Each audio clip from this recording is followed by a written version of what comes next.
Amém, gente? Podemos sentar. Não, é só pela Vou ficar só por longe. Ela já foi. Foi? Ela chegou antes da professora hoje. Ela falou que tinha que arrumar lá. Não, Léo, deixa eu. Já que ela vem correndo. Amém ou não amém? Amém! Maravilha. Ai, gente, nós tudo banho hoje. Por que vocês estão tão longe? Nossa, olha. Tá sol, tá sol. É o calor, né? É o calor. Ah, é a cera, né? Tá certo. É, glória a Deus. Ai, ai, ai. Vocês são demais.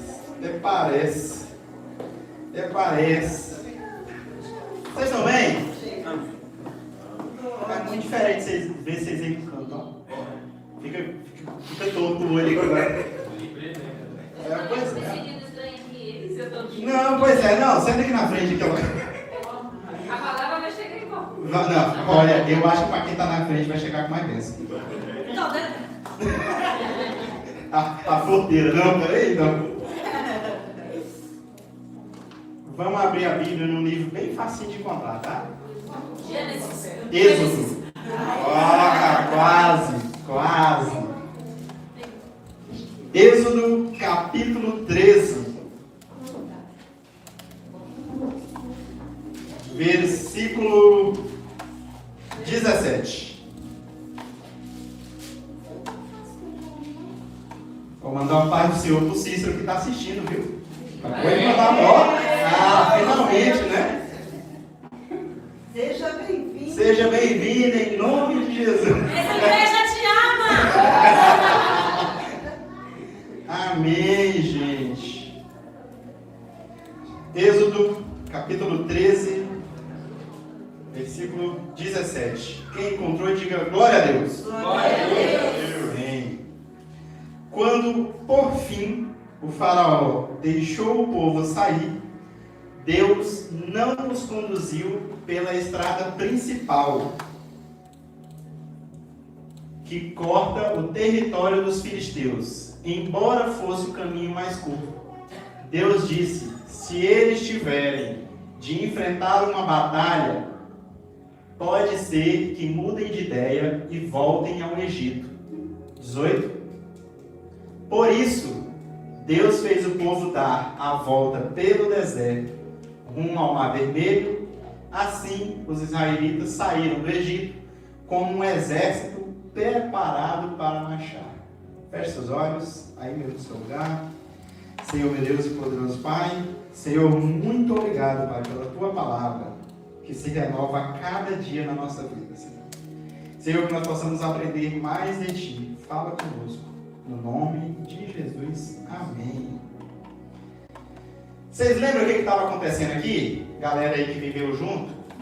Tem, né? Os meninos que estavam perto ali, ó. O Marcos estava lá perto, o Ricardo também, o Joel, né? O Joel acho que já tinha passado. O Joel estava tão trabalhoso hoje que ele nem conseguiu vir para poder falar que ele tinha visto isso aí. Pois é, por isso ele não conseguiu ver, estava muito cansado, né? Passando o rodo lá para poder terminar de tirar a água. É o seguinte, essa parte do êxodo aí, né? A pessoa está acabando de sair, então teve as pragas, teve aquele monte de coisa. Foi logo após, lembra? A gente acabou de falar da Páscoa, né? Olha, se prepara, fica com as roupas prontas aí, passa o sangue aí, o faraó vai liberar vocês. Aí vem essa parte da libertação, do povo ir caminhar e etc. Aí foi a hora que o Moisés bateu lá no GPS, falou com Deus. Ele não bota aí a rota, ele, opa, curtiu um caminho. Ele, não é esse caminho que vocês vão pegar não. Vocês vão pegar o outro. Mas tem pedágio, tem um monte de coisa aqui no meio. Mas esse aqui é melhor. Não, mas é grande, Senhor. Não, vai por aqui que vai ser melhor. Então, basicamente, Deus está documentando que sim, iria ser feito um desvio pelo deserto. Que esse desvio foi proposital, não é que eles se perderam, e que sim, tem um motivo para esse desvio. Aí no 17, ó, volta lá. Está no 17, ó. Cadê? Coloca aí, ó. Se eles tiverem que enfrentar uma batalha, pode ser que mudem de ideia e voltem ao Egito.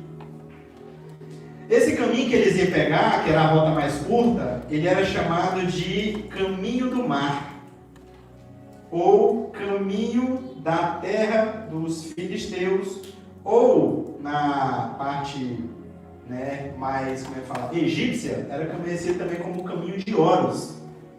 Ele era um caminhozinho um pouco mais curto. Assim, esse caminho mais curto parece que era 240 quilômetros. O exército conseguiria fazer em 10 dias. A multidão caminhando, 1 mês e pouquinho. Mas aí Deus vai lá e fala assim, não, vamos pelo caminho longo. Bota a foto aí, Samuel, que eu te falei. É coisa pouca, né? Ó, dá pra ver mais ou menos aí? O risco amarelo era o caminho curto. Olha! O risco vermelho foi o caminho que eles provavelmente fizeram. Quase não tem coisa, né? Olha, eles vieram, desceram, subiram, voltaram, deram uma volta ali, fizeram um redondinho, desceram lá embaixo, subiram de novo, deram uma volta aqui. Nossa, dá pra pegar o caminho amarelo já. Não, já podia ter subido aqui, ó. Mas não, Deus falou, não, vocês não vão não. Por quê? Porque se vocês forem por ali, esse caminho ele era utilizado pelos comerciantes da época e tudo mais. Sabe para quê? Porque para poder fazer, né, a rota menor, para poder levar os insumos e etc. Mas ele também era um caminho sagrado para os egípcios. Então ele era um caminho protegido. Tinha exército, tinha tudo ali. Então imagina, tu acabou de ser liberto da escravidão. O caminho que tu vai pegar é no meio do povo que te escravizou. Ah, mas é rota aberta, é bom que está até protegido. Pois é, pelos teus opressores. Então o que Deus está fazendo aqui é, primeiro, Ele não vai dividir a glória dele com a glória do Deus lá, do Horus, né? Que era o caminho que era abençoado pelo tal do Horus. Segundo, Ele não vai dizer que não, eles foram por um caminho rápido, curto, coisa pouca, vapt-vupt. E outra também, que se eles fossem por aqui, eles teriam que enfrentar uma batalha. Imagina aí agora, 300 anos de escravidão, e 400? Saiu, acabou de deixar de ser escravo, andou só um pouquinho, Primeira Guerra. Será que eles estão prontos? Eles não viram nada ainda, nada. Teve nem mapa para atravessar ainda, nada. Já vamos começar com a guerra. Eles reclamaram com Deus, abrindo o mar, dando comida, fazendo tudo que fez. Sem guerra nenhuma. Imagina se tivesse. Imagina que eles nunca tinham visto o tal do maná. E Deus providenciou, de graça, frio, todo dia. E eles reclamaram, nossa, saudade de comer uma carninha, churras. Israel tivesse lá, tinha reclamado demais, vai comer dentro do dia. Que negócio é esse, mano, nada, nem passar. A última vez que esse menino foi assar um pão de alho, deu um negócio. Vocês estão entendendo que tem um motivo? E aí, qual que é esse primeiro ponto que a gente vai estudar hoje? É justamente entender que esse atalho, Deus recusou ele, não só por ser um atalho, mas ele era perigoso do jeito errado. Ele era perigoso, não é porque, não, peraí ainda. Estima-se que eram 2,4 milhões de pessoas caminhando. 2,4 milhões.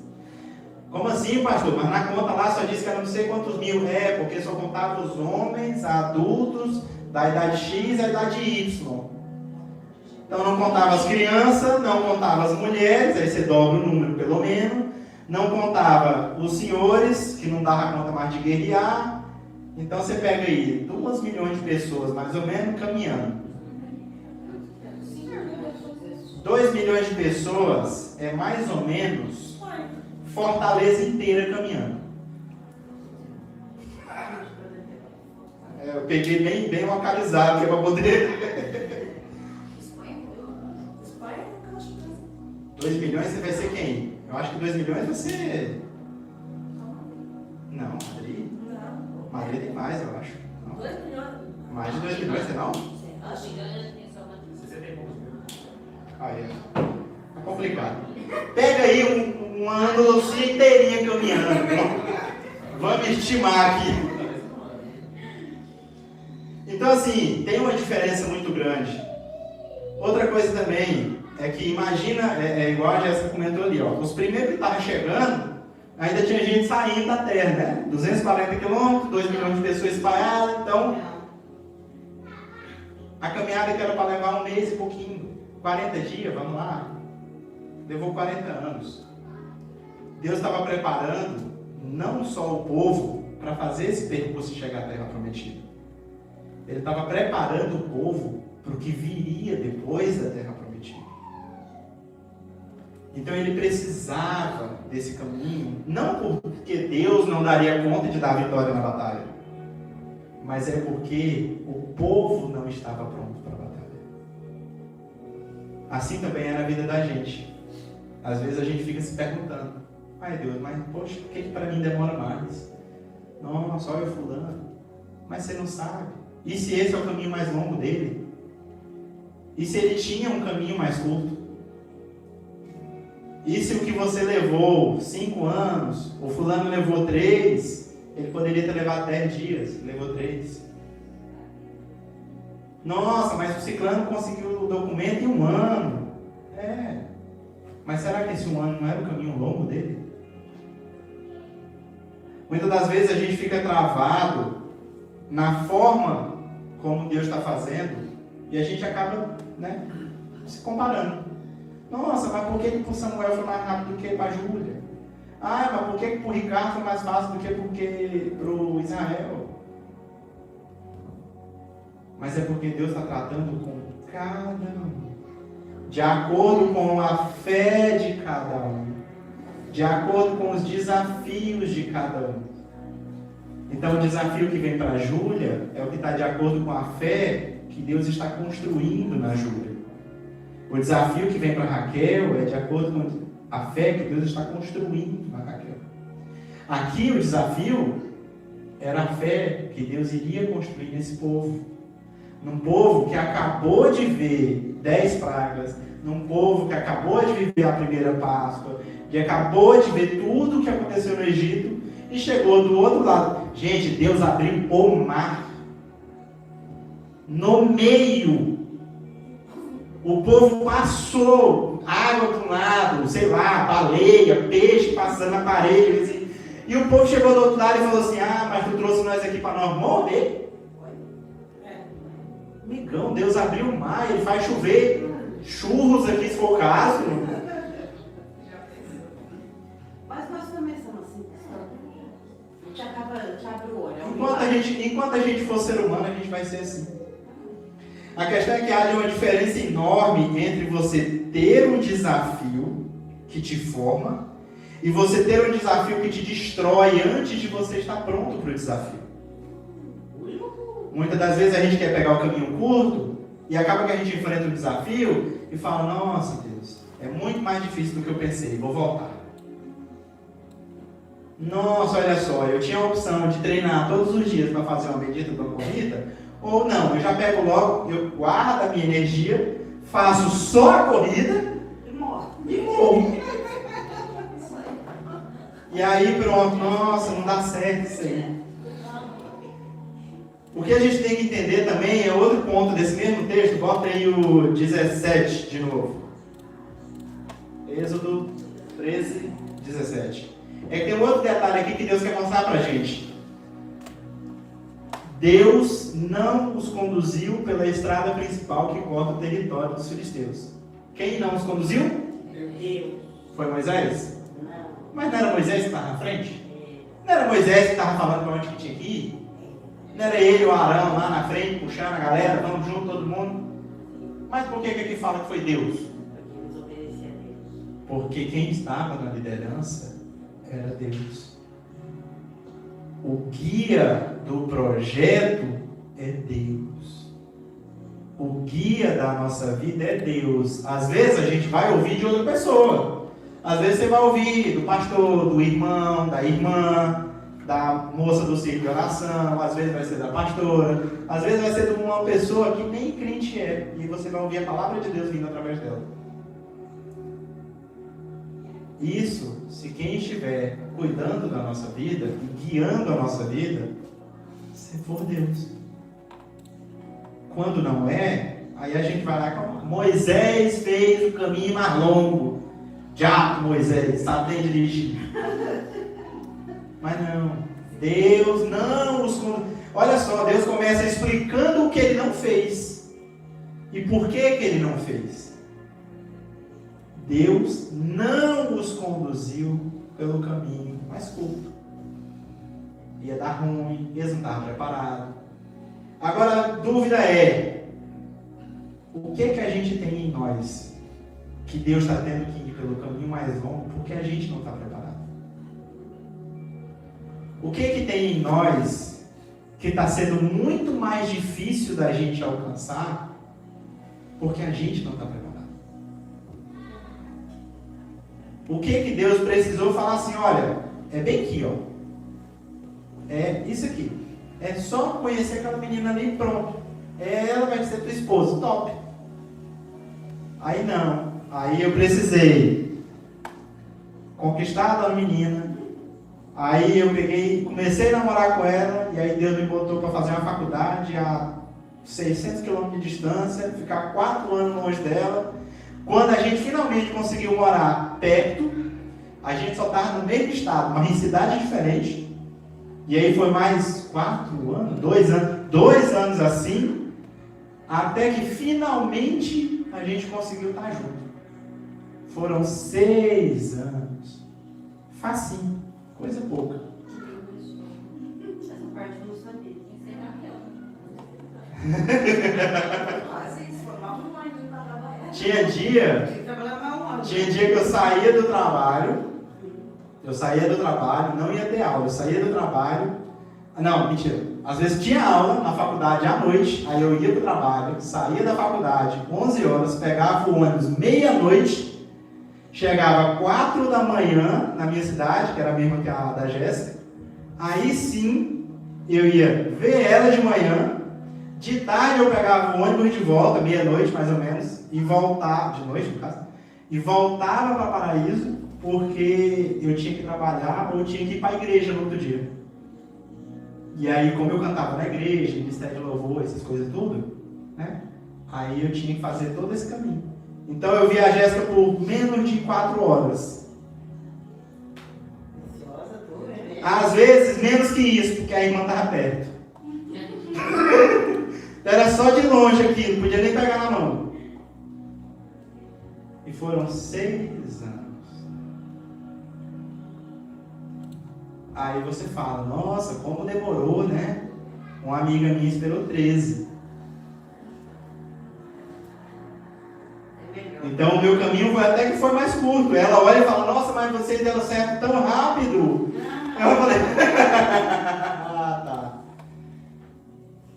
Deus está sempre preparando o caminho para onde Ele vai te guiar, para poder fazer um milagre na tua vida. Amém. A questão é que a gente não quer ver o caminho. Às vezes não quer ver nem o milagre. Às vezes a gente só quer mesmo reclamar. E aí é que entra o ponto 2. É a gente entender que o tamanho do desafio ele vai ser de acordo com a fé que cada um está tendo construída. Então Deus não está virando e falando assim, deixa eu ver aqui, peraí, olha, o Rogério tem uma fé. Acho que eu vou dar um desafio para ele do tamanho da fé dele. Já pensou se ele fosse fazer isso com a gente? Aí ia ser fácil, porque ia ser o possível. E Ele não é o Deus do possível. Ele não é o Deus do Marcos vai dar conta. Ele é o Deus do impossível. Ele é o Deus que vai fazer dar certo. Ele é o Deus que vai fazer acontecer. Só tem um detalhe: tu tem que estar pronto para fazer o caminho. Mais longo, às vezes. Porque já parou para pensar que talvez foi o mais longo, mas foi o que mais teve ganho? Era milagre todo dia. E vocês já pararam para pensar que Deus também poderia ter entregue lá o maná, todo de uma vez? Galera, pega, guarda aí. Não, pega o maná do mês inteiro. O povo ia esquecer. O povo ia jogar fora. Ia destruir. Entendeu? Ia comer mais do que precisava. Mas ia engordar, ia ficar difícil de andar e tudo isso, tem isso também. Entendeu? Churrasco de maná no final de semana. Pá, né? E não era assim. Deus queria trabalhar a fé todo dia. Então, muitas das vezes, a gente está passando um desafio na vida da gente, mas Deus nunca deixou de prover todo dia. Às vezes a gente está passando por um desafio e às vezes a gente não tem nem a atitude de agradecer. Nossa, Deus, obrigado pela força de hoje. Obrigado porque eu acordei hoje. Eu vi um videozinho que eu achei muito interessante, que o cara chega e fala assim: o que você faria se você acordasse se eu te desse agora 10 milhões de euros? Vou adaptar o valor para poder ficar mais de acordo. Aí o cara: nossa, 10 milhões de euros? Isso, não. Eu faria isso, eu compraria casa, carro, viajaria, não sei o quê. Aí ele: tá, só tem um detalhe. Ok. Amanhã você não acorda. Aí: não, peraí. Como assim amanhã eu não acordo? Ele: não, eu te dou 10 milhões agora, mas amanhã você não acorda. Você morre amanhã. Ele: não, então eu não quero esse dinheiro não. Porque acordar é mais valioso do que os benditos 10 milhões. Aí ele virou e falou assim: e você já agradeceu por ter acordado hoje? Porque pode ser que Deus te desse os 10 milhões ontem. Aí fica aquela, né? Na minha cabeça, vem um pensamento entrando assim: faz o teste, Deus. Vê o que eu faço. Mas às vezes na vida é assim, a gente nem lembra de agradecer porque acordou. Já pensou, tu abre o olho e tá o pau torando, né? Nego ressuscitando, Deus já no juízo final, e aí? Talvez seria até mais fácil, não sei. Talvez seria o caminho curto. Mas qual que é? Da ideia não, que eu gosto de dormir, né? Mas qual que é o caminho que Deus está nos levando a fazer? E melhor do que isso, por que Ele está nos levando a fazer esse caminho? Se Deus não está dimensionando os desafios de acordo com a nossa fé, mas sim de acordo com a fé que Ele quer construir em nós, que fé Deus quer construir em nós? O povo no deserto recebeu maná todo dia. E aí, se a gente for pegar todos os outros ao longo da nossa vida, a gente vai ver. Dava para ter feito caminho em 40 dias, gente. Olha lá, rapidinho, curto, coisa pouca. Mas aí teve coluna de fogo no frio, e aí depois era nuvem, e era não sei o quê. Imagina que loucura que era, gente. Nossa, Deus, nós queremos um churrasco, uma carne, dame, chuvinha de codorna aí pra vocês pegarem tudo. É isso aí, gente. Dá graças a Deus que não era pomba. Lá em Deuteronômio 8:2 vai dar mais esse lembrete pra gente. Olha lá, ó. Lembrem-se de como o Senhor, seu Deus, os guiou pelo deserto. Olha só o que ele lembrou de novo. Ó. Moisés escrevendo e Deus falando: Moisés não, paga aí, bota Deus. Lembrem-se de como o Senhor, seu Deus, os guiou pelo deserto estes 40 anos, humilhando-os e pondo à prova o seu caráter, para ver se vocês obedeceriam ou não aos seus mandamentos. Resumindo, daria para ter feito. Chegava em Canaã, era festa, comemora, esquece Deus. Porque não foi o que aconteceu? Moisés saiu rapidinho para pegar umas tábuas com os negócios para eles obedecer. Ele volta, tem festa, bezerro, tuts. E não era nem Arrebatados Remix que estava tocando. E aí o povo ia se perder de novo. Então muitas das vezes a gente não está vendo que essa humilhação era necessária para colocar o caráter desse povo à prova.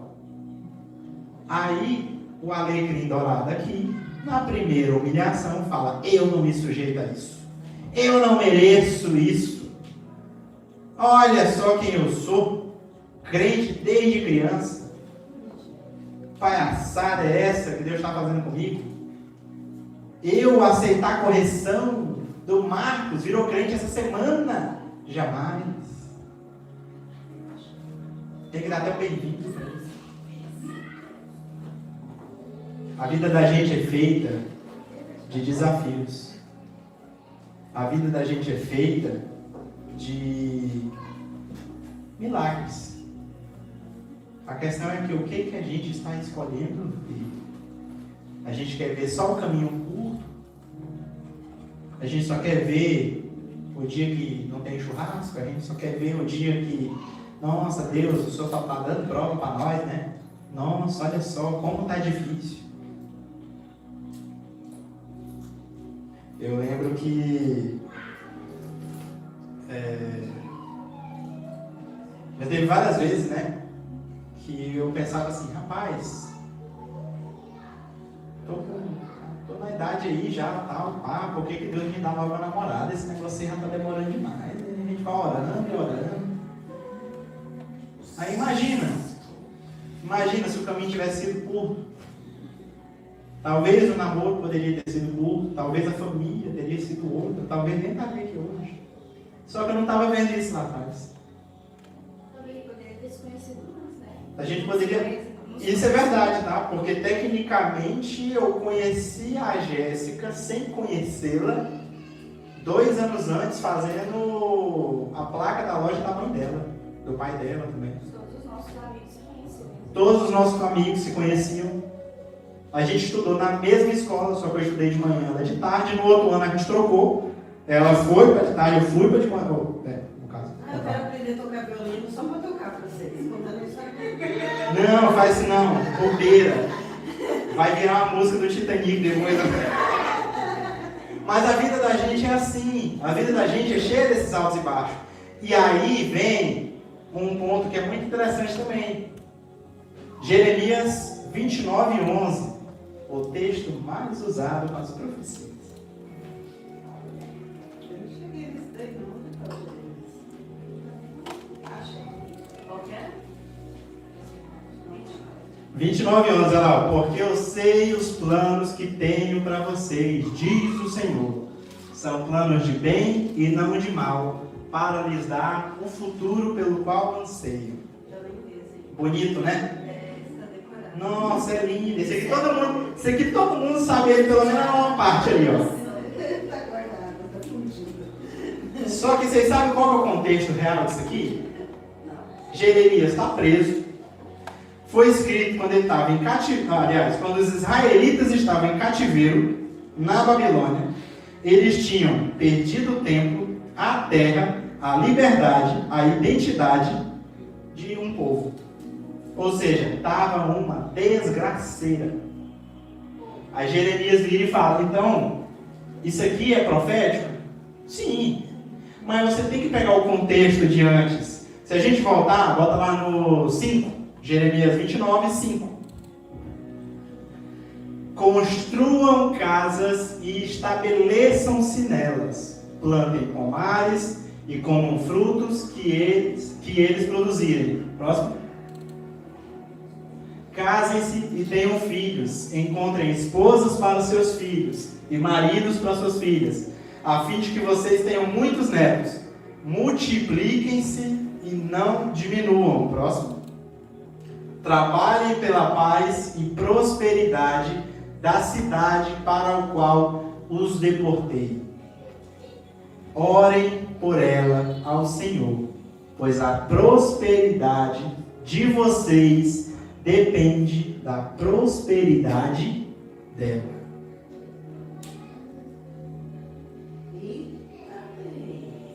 Olha só que legal. Então, sabe a parte lá do pois eu sou o Senhor e seus planos, né? Que tenho para vocês. Ele sabe os planos. Mas ele deu a instrução antes. Vocês têm que seguir isso aqui. Eu mandei vocês para ir. Eu os deportei para ir. Por quê? Porque começou a se esquecer. Começou a fazer bagunça de novo. Deixa eu lembrar vocês como é que era. E aí Jeremias foi lá e falou tudo isso pro povo de novo. Galera, lembra? Vocês estavam tudo exilados. Olha, agora vocês estão exilados. Terra estrangeira. Não tem previsão de retorno. O contexto é terrível. Mas Deus está dizendo: planta e come. Constrói a casa e mora. Vive aí. Ah não, mas eu quero ir embora. Eu estou cansado disso aqui. Quero voltar pro Brasil.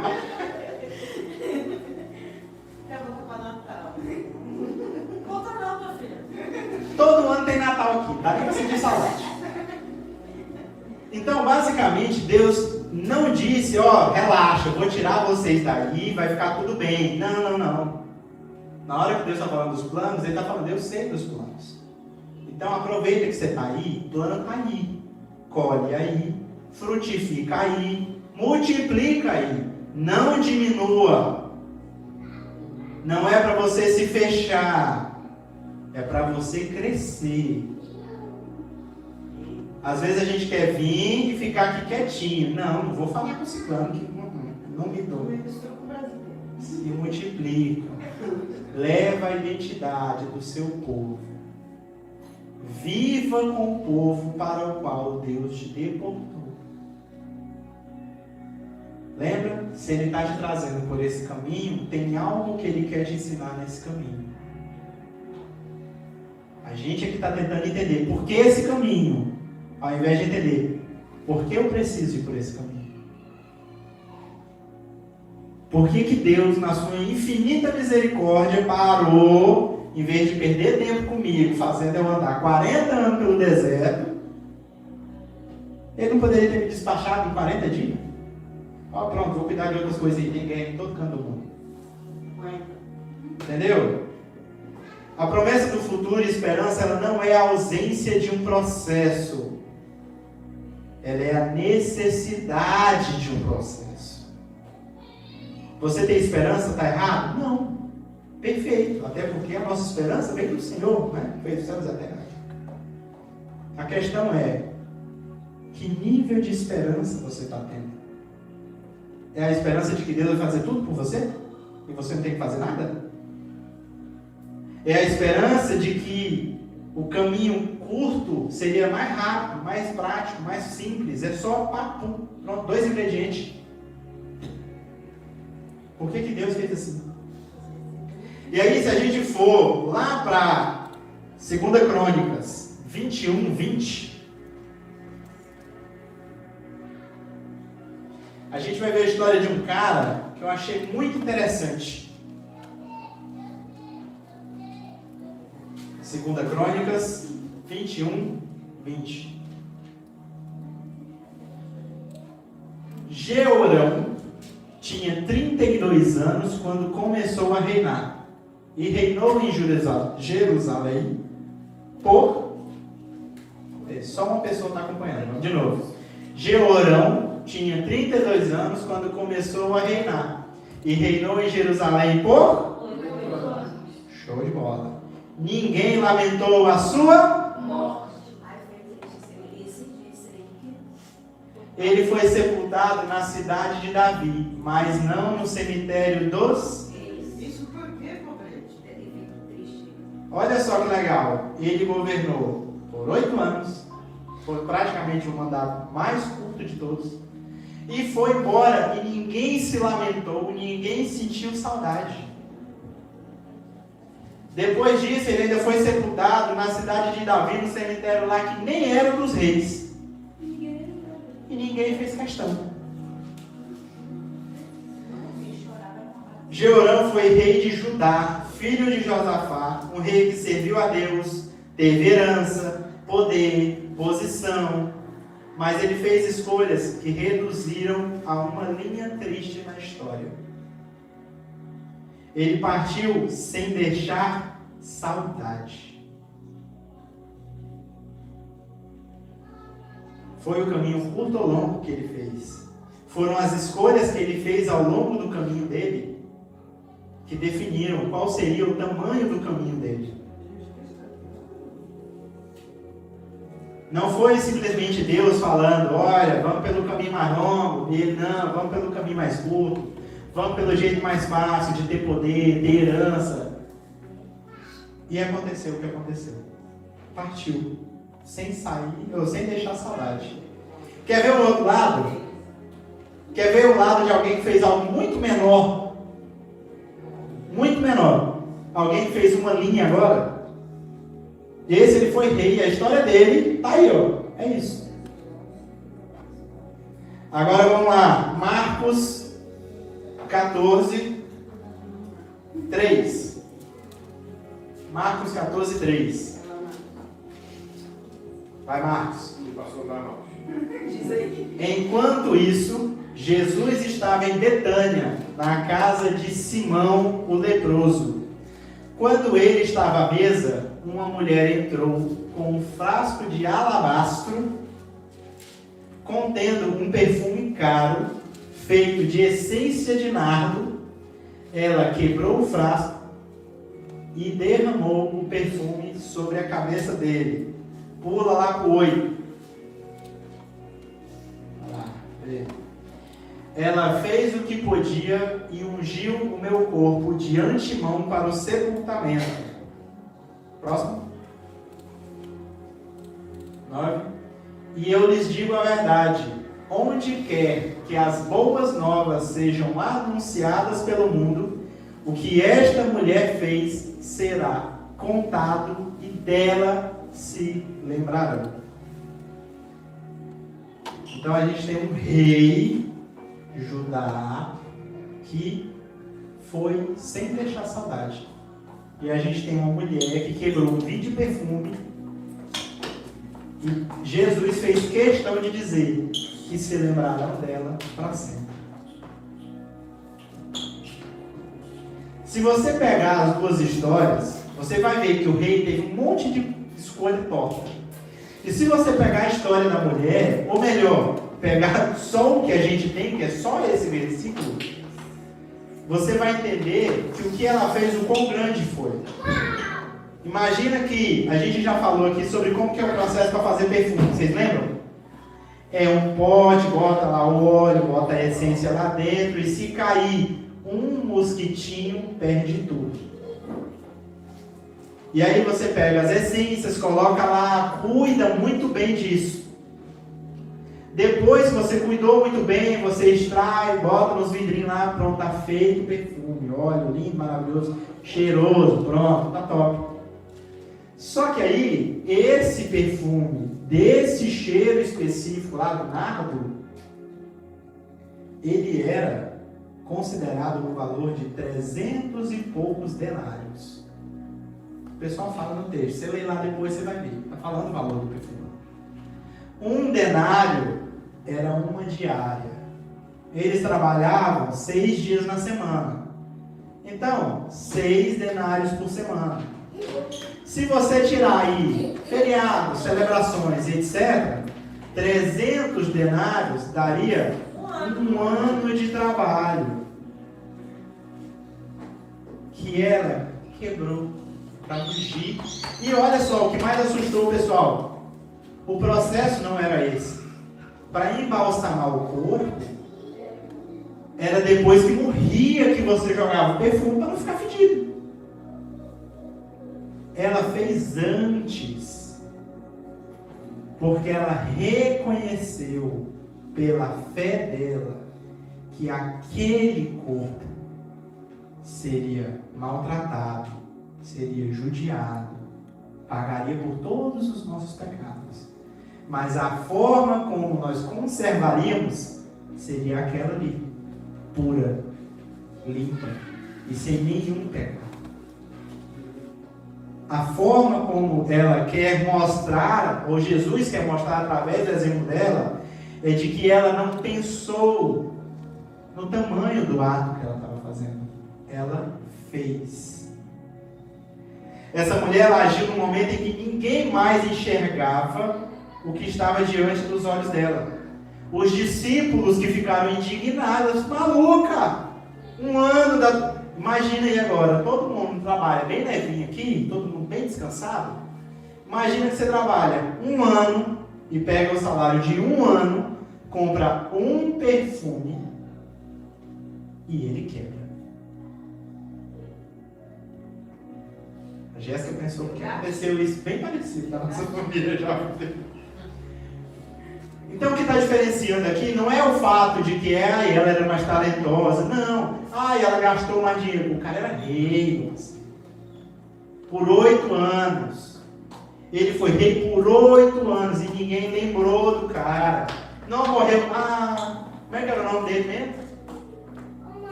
É feio, Como que era o nome da mulher? Qual que ela fez? Entendeu?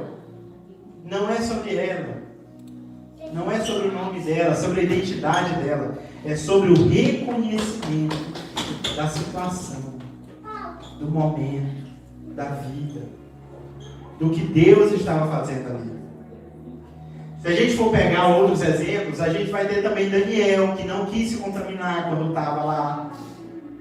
A gente vai pegar José, que teve integridade mesmo quando ele estava na prisão, ao ponto de, como prisioneiro, ser chamado para cuidar da prisão. Quando ele chega lá na frente, vai governar o Egito, os irmãos chegam, nossa, olha irmão, nossa, nós te vendemos, nós fizemos aquilo tudo com você, achamos até que você estava morto. Ele, não, relaxa, Deus que estava fazendo. Vocês não tem nada disso não. O caminho mais curto? Mais longo. De novo. Para mostrar que ele poderia ter feito do jeito mais rápido. Depois Davi. Menino, ungido, rei, esse vai ser o rei. Nossa, mas dá nada. Vai ser o rei. Não faz tua flexão. Rei. Top, brabo, vai ser rei. Nossa, um monte de oportunidade. Matar Saul, virar logo rei. Ele ia ser o rei? Não. Processo. E nesse processo, Deus moldou o coração de Davi. Às vezes o processo vai ser longo. A questão é que às vezes a gente não entende o quanto o caminho longo, ele não está roubando da gente o nosso tempo. Ele está investindo no nosso caráter. Em quem a gente realmente é. Mas está demorando tanto para Deus fazer esse milagre na minha vida. Mas e se Ele fizesse antes? E se Deus pegasse e atendesse o pedido de todo mundo no final do ano? Todo mundo vai ganhar na Mega Sena. Pronto, show. Todo mundo vai ganhar na loteria. Ninguém ia ganhar nada. Exato. Tem no filmezinho lá, né? Todo poderoso. Não, atende o pedido todo mundo vai ganhar na loteria. Deu 1 cêntimo para cada um. Olha aí que legal. E ainda foi muita, né? E aí depois a guerra, loucura, briga. Então às vezes a gente acha que a gente está perdido, que a gente está num caminho que é muito mais longo. Às vezes a gente acha que a gente está simplesmente sem Deus. Mas o que está acontecendo realmente na nossa vida é que o nosso caráter em Deus está sendo formado. A pergunta que o povo tinha que ter feito não era simplesmente, aliás, a pergunta que o povo teria que ter feito para Deus ali era assim: Deus, deixa eu te falar um negócio. Por que esse caminho vai ser tão longo? Por que a gente está indo por aqui? Eu fiquei sabendo que por ali, o povo faz ali dos comércios. Tem um menino ali que tem uma loja, vende os negócios ali. Ele disse que por ali de camelo, 10 dias ia dar. Por que nós vai por aqui? A pergunta que eles tinham que fazer é: poxa, eu estou realmente deixando Deus me transformar nesse caminho? Deus realmente está podendo transformar a minha vida ou eu estou indo reclamando dela o tempo inteiro?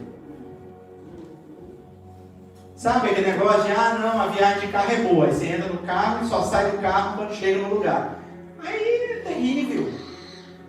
Faz uma parada, tira uma foto, descobre uma cala nova por ali, descobre uma praiazinha, dorme na estrada, passa, vai para outro dia. Nossa, olha só, se nós tivéssemos ido pelo caminho direto ali, autoestrada o tempo inteiro, a gente não tinha conhecido o seu José, que tem uma merceariazinha, muito gente boa, olha, rapaz, tem 3 filhas, fez um café fresquinho lá para nós. Contou nossa história lá, falou onde é que era a igreja, que a gente podia ir, que a viagem era do sábado e domingo. Às vezes a gente só precisa entender aonde Deus está transformando a gente. Aonde esse caminho vai ser mais longo. Deus viu que a guerra do caminho curto, no atalho, ela custaria a fidelidade do povo.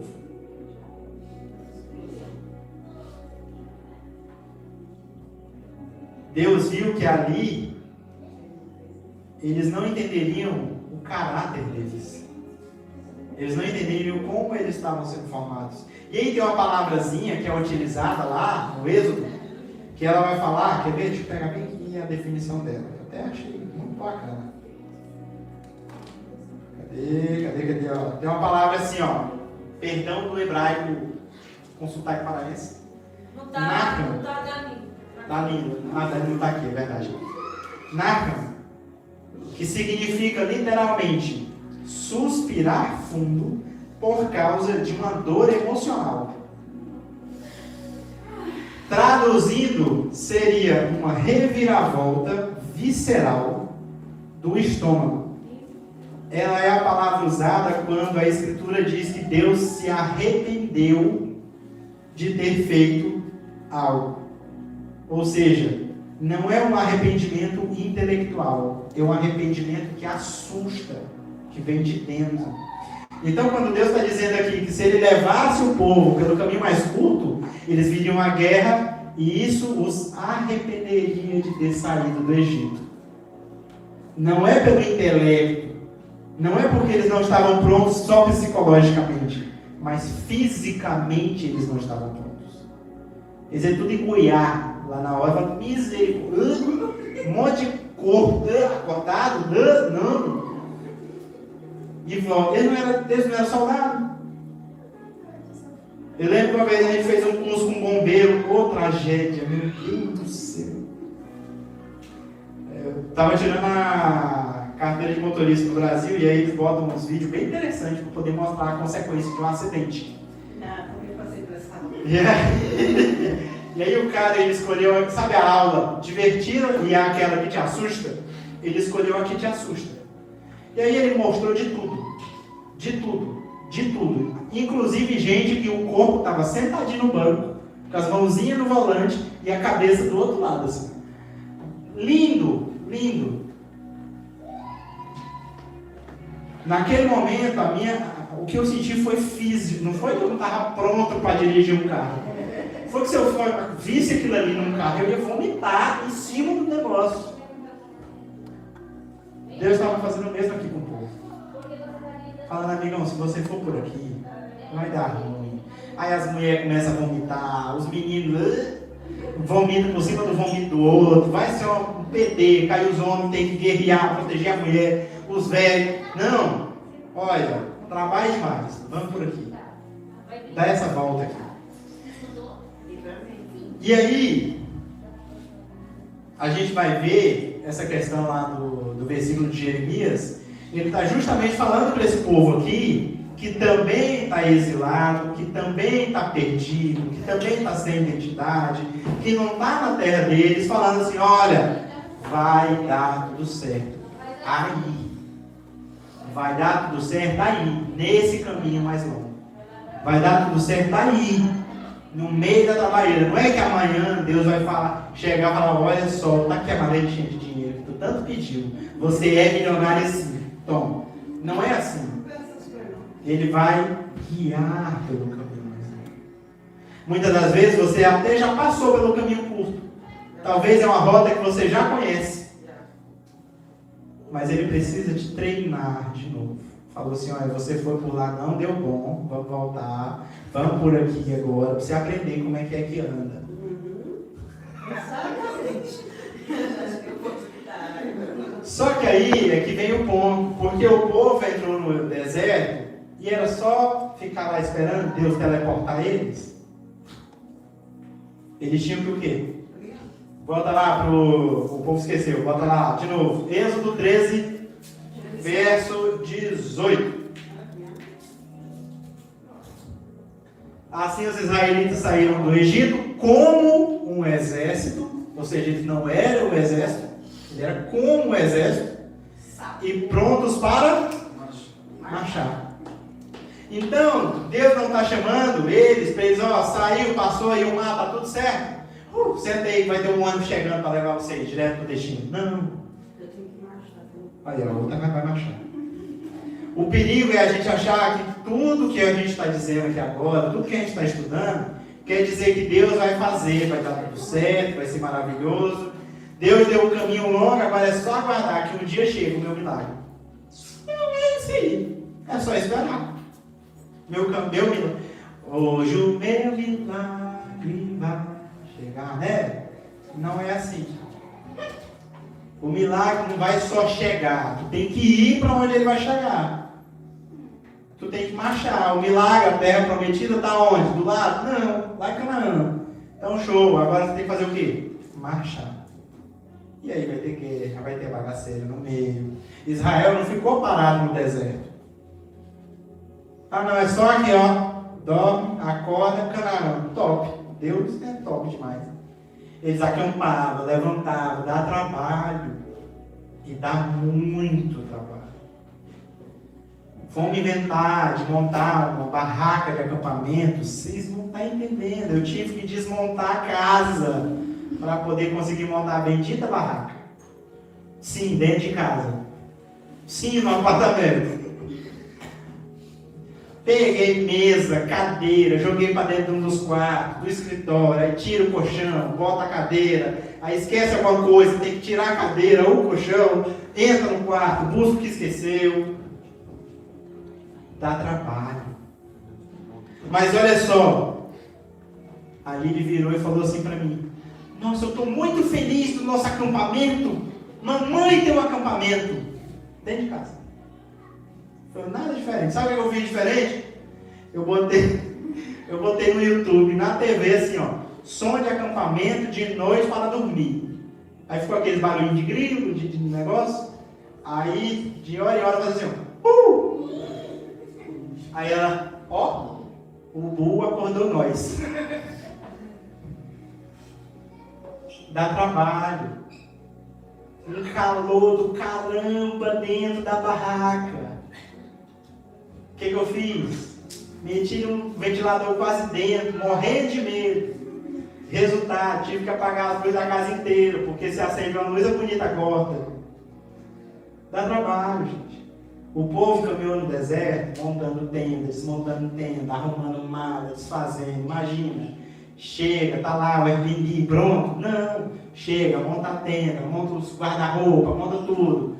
Tá tudo certo. Agora sim. Terminamos, olha, todo dia, fazer comida, todo dia, pega o maná, come o maná, vai lá. 40 anos desse jeito. Opa, olha só. Amanhã nós vamos embora. É o quê? Amanhã nós vamos embora. Nossa, Moisés, mas aqui tem até vista pro mar, tá bonitinho. Amanhã nós vamos embora. Deus mandou marchar, vamos marchar. Mas, Moisés, se a gente quiser continuar um pouquinho, a bendita da nuvem, filha da mãe, e da sombra, está indo embora, nós temos que ir. Bora, desarme, a nuvem indo, o sol queimando. Bora, monta, não sei o que, esqueci o pedaço da barraca, monta depois outra, vamos embora. Exige trabalho ir pelo caminho mais longo.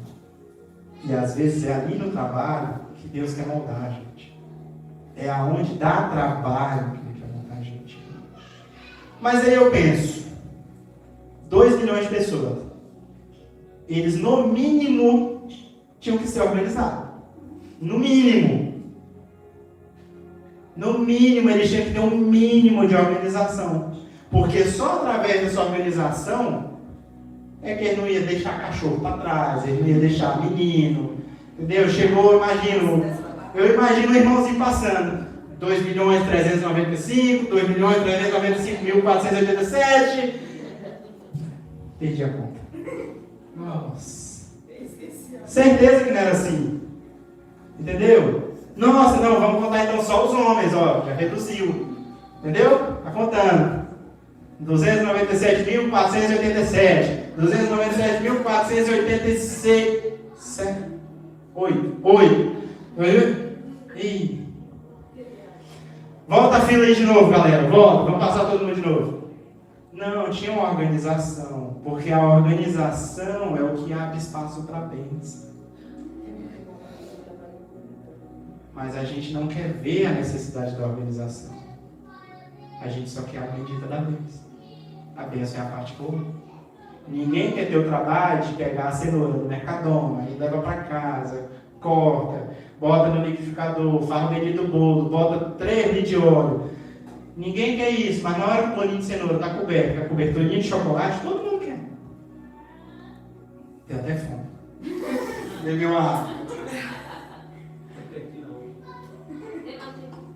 Mas é o seguinte, é o processo, é a organização que leva a bênção.